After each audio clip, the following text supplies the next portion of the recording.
आदमी ने समुद्र में चाकू मारा और एक शार्क को पानी से बाहर निकाला गया। उन्होंने शार्क को काट डाला और उसके पेट में मौजूद छोटी मछली खा गए। 5 दिनों तक प्रशांत महासागर में फंसे रहने के बाद यह उनका पहला भोजन था। उन्होंने मछली का कुछ मांस छोड़ दिया और उसे बचाने के लिए अपने मोजों में भर लिया। फिर उन्होंने नाव पर लगे खून के धब्बे साफ किए, लेकिन खून के धब्बों ने शार्क के एक समूह को आकर्षित किया और उन्हें घेर लिया। अधिकारी ने तुरंत सभी को नाव के किनारे से दूर रहने का आदेश दिया। उस रात एक आदमी अपना चेहरा धोने के लिए आगे बढ़ा और अचानक एक शार्क ने उसके हाथ को काट लिया। दिन बीतते गए और जल्द ही उनकी राफ्टिंग का 15वां दिन आ गया। इस अवधि के दौरान जब उन्हें भूख लगती थी तो वे मांस खाते थे और प्यास लगने पर इकट्ठा किया हुआ पानी पीते थे। एक दिन चालक दल के एक सदस्य ने अपनी बंदूक उठाई और पुलिस अधिकारी ने उससे पूछा कि वह क्या कर रहा है। उस आदमी ने पास में ही एक सीगल को उड़ते हुए देखा। उसने पक्षी को गोली मार दी और वह दर्जनों मीटर दूर जा गया। अधिकारी सीगल को पकड़ने के लिए समुद्र में कूद गया, लेकिन शार्क ने खून को सूंघ लिया और उसकी ओर तैरने लगी। अधिकारी जितनी तेजी से संभव हो सकता था तैरकर नाव पर वापस आ गया। शार्क के काटने से कुछ ही सेकंड पहले वह वापस आया और सीगल का मांस खाया। एक व्यक्ति ने अनुमान लगाया कि आसपास पक्षियों की उपस्थिति का मतलब ये हो सकता है कि भूमि शांत है, लेकिन पुलिस अधिकारी इससे सहमत नहीं थे। उन्होंने बताया कि सीगल लंबी दूरी तक उड़ सकते हैं, यहाँ तक कि अंटार्कटिका से उत्तरी ध्रुव तक केवल 20 दिनों से अधिक समय में उड़ान भर सकते हैं।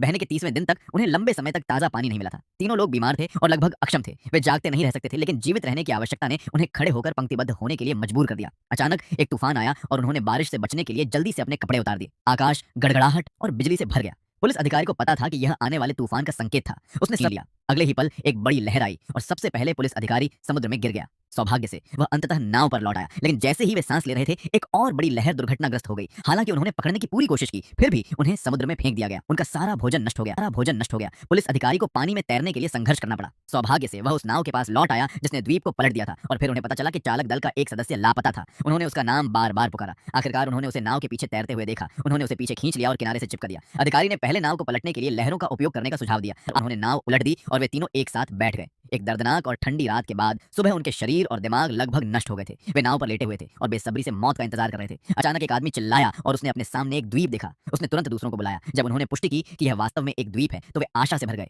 वे अपनी पूरी ताकत से उसकी ओर तैरे और 34 दिनों तक प्रशांत महासागर में फंसे रहे। 1600 किलोमीटर से अधिक समय तक बहने के बाद अंततः उन्हें बचा लिया गया।